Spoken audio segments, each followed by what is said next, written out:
we start the morning with a situation that folks are looking at, we are surely looking at. It has raised the angst of the president of the OWTU, Ansel Roger. He has called the actions that he attributed to the Minister of Public Utilities as disrespectful and contemptuous. That is going to be interesting because I'll find out what the position of the union is as I welcome the second vice president of the OWTU, Mr. Burke. Mr. Burke, good morning to you, sir. Thank you so much for joining us. Good morning, Rennie. It's a pleasure. It is a pleasure to have you here. We had you on our morning show, and albeit very briefly, to give our listeners an insight as to what was going on, and I'm happy that you acquiesced to be here with us on a long-form program where we can talk about some of the issues that are involved here. Before I get to Mr. Roger's statement, make clear for our listeners, you represent the workers of Tea and Tech. The workers of Tea and Tech are very dissatisfied to the level where you had a protest march in Arima, and this was followed by another protest march that took place in Sinclair. Make clear to our listeners, what is the issue that has the Tea and Tech workers so unhappy, this issue of contracts? Well, in the first instance, the protest in Arima was an issue that they brought to the public's attention, where they felt that they've been starved of materials and that these materials have been given to contractors. And they felt that their job security as well as the safety and reliability of the work being done in T&Tech would have been compromised. Arising out of that protest, the minister made some very irresponsible and ill-advised comments which seemed to suggest that the contracting was based on efficiency and that they were getting the jobs because they were more efficient. Nothing is further from the truth. Just before we continue, sir, there is audio coming from some piece of equipment you have there, and it's leaking into what you're saying and compromising the clarity. Is it possible you can have someone turn that media form on, the other voice that I'm hearing coming through, and please continue. You said nothing could be further from the truth from what the minister was saying. Continue, please. Right, because we have been complaining about the quality of the work by contractors. I think the previous board recognized that their services are so expensive. They had mandated the management to deal with some aspects of it by ensuring that it's done by the indigenous workforce. You're talking stuff like the tree trimming, where it is far more expensive for contractors to do it. And even though we have trained a lot of tree trimmers in the last couple of years, they are still awarding tree trimming contracts. And these are the things that we wanted to talk to the minister about, and he has steadfastly refused to meet and treat with the union so that at least he can get all the information, relevant information, before making policy directives for the T&Tech board. Peter Burke is the second vice president of the OWTU. He's our guest this morning. Let us see if we can remove the layers to this garlic head piece by piece. Let me start with the area that is conceived by a lot of people, and I wonder if that is what you think the minister was under the false impression of, which is to say that the outside contractors are more responsible with finishing and paying attention to their job, where the public employees, folks feel, the employees of T&Tech, take a lot longer. They're not as efficient in completing the task. You say that is very far from the truth. To me, I can have my opinion. You can have yours. The minister can have his. However, one thing that is beyond dispute are facts. We have facts to contradict what the minister is saying, sir. Yes. Let me give you an example. One of the things about contract labor is that it compromises safety, because you have workers who are less trained and they are less likely to stand up for HSC matters than permanent workers. In the 11 months post-September 2011, 5 people died on T&Tech system. Out of those 5, 3 were contractors. And that's 60%, and it really reinforces the view that contracting work is much more unsafe than the work done by the indigenous workforce. Also, there have been numerous complaints from the workers that they have had to redo work done by contractors. The exorbitant fees that the contractors charge make their work a lot more expensive than the work done by the indigenous workforce. I'll give you an example. Installing a pole, a high-tension pole, is costing the TNTech $15,000. That's one pole when done by the contractor. Now that represents more than the pay of a crew for the entire week. And therefore, when you replicate that over the amount of jobs being done by contractors, there's not an issue of efficiency at all. Contracting in the state sector is about patronage. And patronage reaches to a point where to sustain it involves some corrupt aspects. And therefore, it is driven not by efficiency, but by patronage. And that's the point that the taxpayers need to understand. And that is not only so in TNTech, it's throughout. It's in Petrotrin, it's in other aspects, NP, wherever.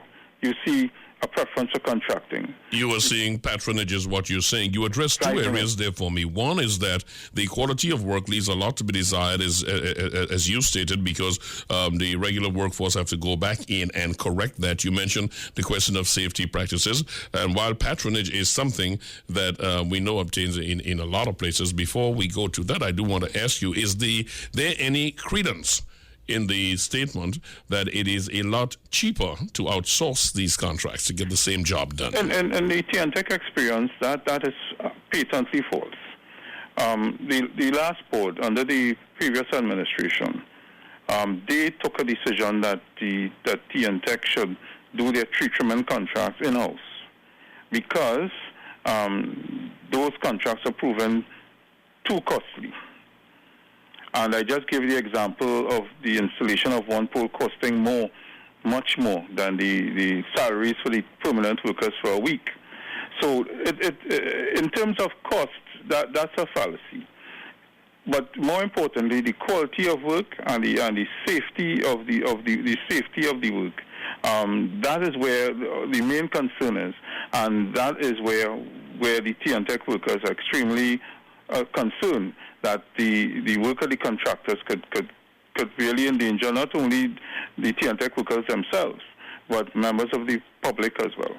The voice you're hearing, in case you just tuned into us, this is Brunch on 107.7. The voice you're hearing is that of Mr. Peter Burke. He is the second vice president of the OWTU. We are responding to the issue of outsourcing of contracts, which he has stated really smells of patronage on the one hand, as nothing that is claimed, i.e. it is cheaper to outsource it, or it is done safer, or it's done better, has been proven. Let me ask you this question, Mr. Burke. How do you respond to the charge that there is a productivity issue generally with workers at TNTech? Is that an inaccurate claim, allegation rather?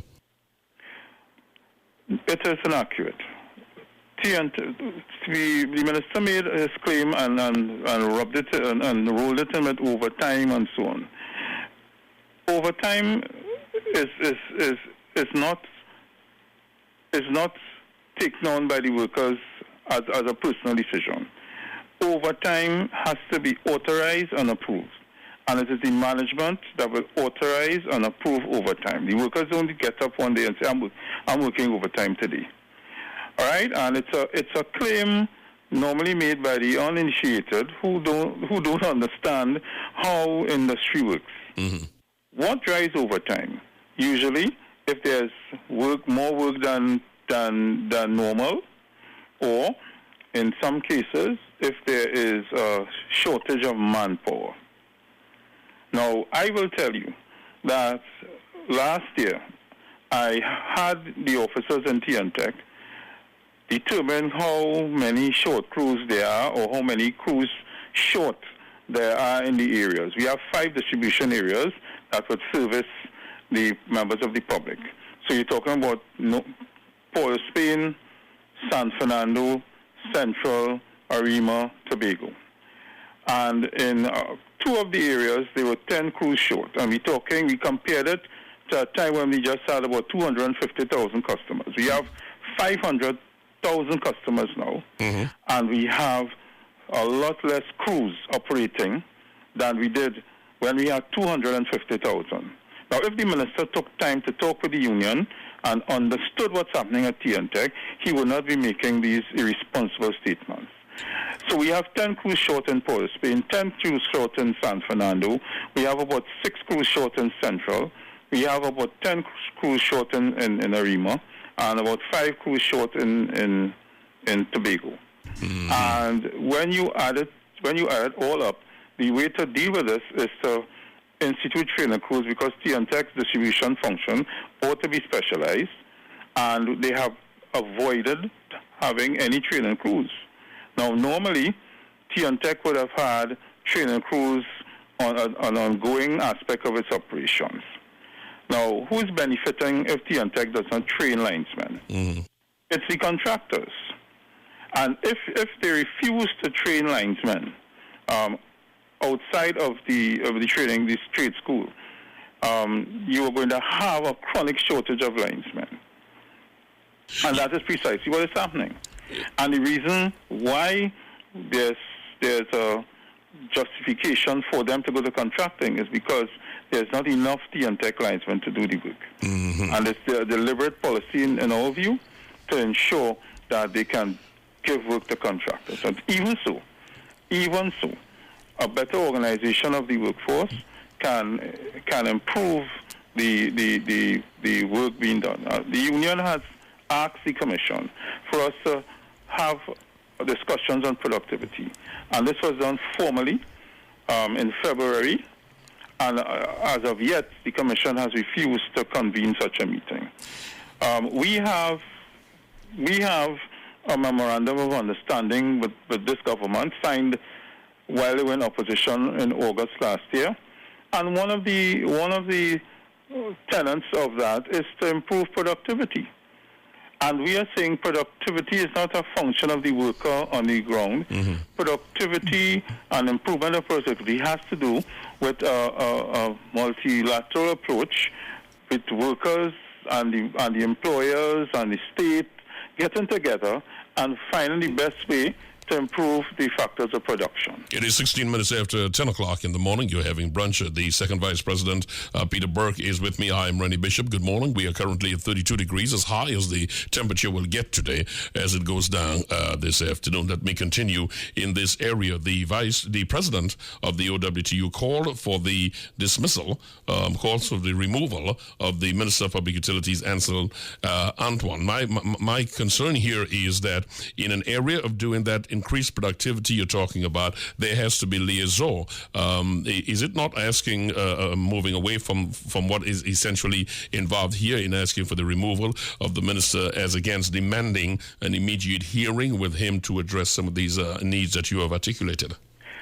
Okay, the President General has exercised extreme restraint with this minister. We have been trying to arrange a meeting with this minister since September. Right? Innumerable phone calls, text messages, and letters.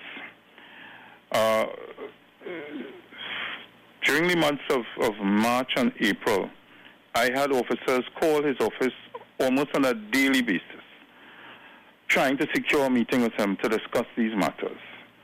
Productivity, governance at TNTech, corruption, and the like. He refused to meet. In fact, in writing, he referred us to the board, and that was after the fact that he had promised to meet with us. Then he said he will meet with us after the board was installed. The board was installed in January, and he still did not meet. We are aware that he was advised by colleagues to meet with the union. He steadfastly refused, and for him to put out in the public domain that he invited the OWTU to a meeting last Wednesday, and they did not attend, is dishonest. But was that meeting in fact held, sir? We didn't meet, because what happened is that the meeting was he never got in contact with us directly, The President General is only aware of that invitation at 7 p.m. because he was in meetings for the entire day. Mm-hmm. And I mean, if you were really serious about meeting, we tried to meet with you since September, and you call for a meeting on the same day, totally ignoring whatever previous engagements that the union may have had, mm-hmm. and then make a public statement that the union refused to meet. Right? We didn't even get that invitation until after the fact. So, the record is there. I mean, we have copies of correspondence that we can make available to the public, that he just simply refused to meet with us. You made a point about some of the additional corrupt practices at T&Tech. I want to get there in a minute, but let me just go to the dire warning that the nation received, that I received, where the president said there could be unexplained interruptions in the electricity supply if the government does not move urgently to address issues of corruption and mismanagement at the Trinidad and Tobago Electricity Commission. Speak to that, please. What are we saying? Is this imminent? Well, listen, if you starve workers of materials, eventually the system is going to collapse.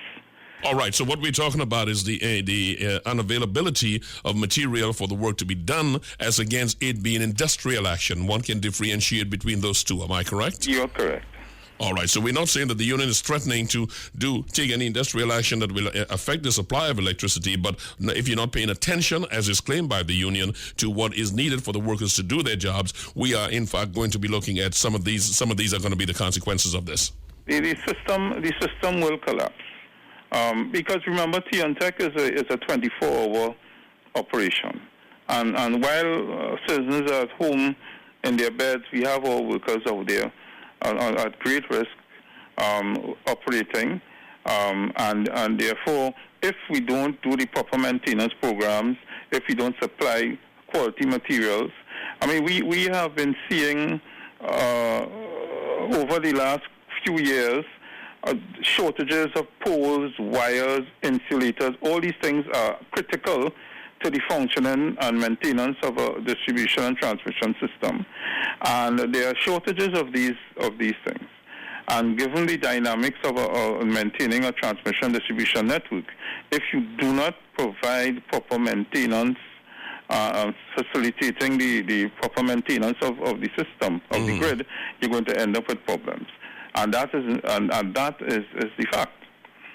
You're listening to Brunch on 107.7. Since this statement was made and the protest took place at the end of the last week, have you heard anything coming out from the minister and or anyone on his behalf to have a meeting to deal with this situation? No, no one has contacted me. I can't say if anybody has contacted the President General over the last 48 hours, but certainly no one has contacted me. All right, you spoke repeatedly, and it was also stated by the President of the OWTU of not just unfair but also corrupt practices going on at the authority. Any of those corrupt practices are apart from what you have thus far articulated? Well, we would want to have an investigation into some aspects of the procurement process. We are not happy with the way materials are distributed to contractors. The workers have complained bitterly, not only in AREMA, but throughout the Commission, that these contractors take more materials than they would normally use on the jobs that they are contracted to do. Now, when the minister talks about efficiency and so on, that's why the workers are so incensed, because they know that if you are taking more materials than you require, that can never be efficient. That can never be cost-effective. And, I mean, we have provided proof to the previous board where these contractors are having stores in their premises with T&Tech materials and unaccounted for. And therefore, we are calling for investigation into the issuance of materials to the contractors. We are calling for investigation in some of these contracts being issued, and therefore, once you do that and you get to the bottom of it, you can start cleaning up the whole process, and there you will see the gains immediately. You'll be spending less on materials. They will go to the people that they intended to go to, the workers, and therefore you will get a higher productivity, a higher quality of work. It could be a misunderstanding on my part, but I always feel that when you have an issue, clearly, as you have articulated, and the president of the OWTU, Mr. Roger, also articulated at the end of the week, that's going on with the tea and tech workers, i.e. the distribution of material, the availability of material, the question of sourcing and so on, then that is an issue I'd like to see stand up on its own to make the public clear on it. I do see some confusion when two issues are conflated. So I need to ask you, because your protesters were joined by the Solid Waste Management Company Limited employees. Talk to me about that.